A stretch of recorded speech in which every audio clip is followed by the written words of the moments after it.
Welcome বন্ধুরা, আবার আপনাদের কাছে চলে আসলাম একটি নতুন রেসিপি গোবিন্দভোগ চাল দিয়ে তালের ক্ষীর। চলো বানানো যাক। এখানে প্রথমে আমি 1 লিটার দুধ জাল দিয়ে নিলাম।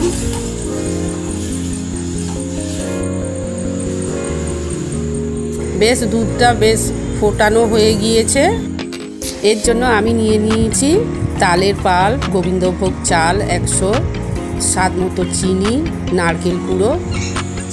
এবারে গ্যাসটা কমিয়ে দিয়ে দুধের মধ্যে আমি গোবিন্দভোগ চালটা দিয়ে দিলাম, দিয়ে অনবরত নাড়তে থাকলাম।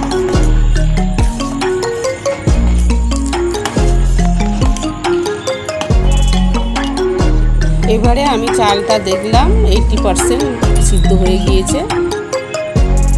এর মধ্যে আমি নারকেল কুড়োটা দিয়ে দিলাম, স্বাদ মতো চিনি দিলাম, দিয়ে অনবরত নাড়তে থাকলাম। আবার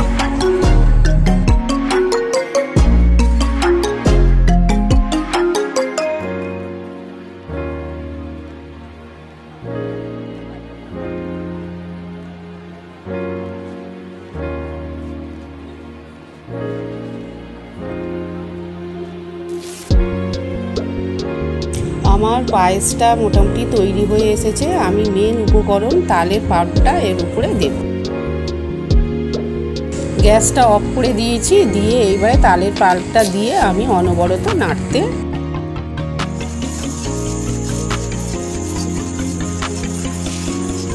দেখুন বন্ধুরা, কি সুন্দর রং এসে গেছে পায়েসের মধ্যে। দেখতে অপূর্ব সুন্দর লাগছে এবং গন্ধটাও খুব সুন্দর বের হচ্ছে। তৈরি হয়ে গেল আমাদের জন্মাষ্টমী স্পেশাল তালের ক্ষীর। যদি ভালো লাগে বন্ধুরা, লাইক, শেয়ার, কমেন্ট ও সাবস্ক্রাইব করবেন।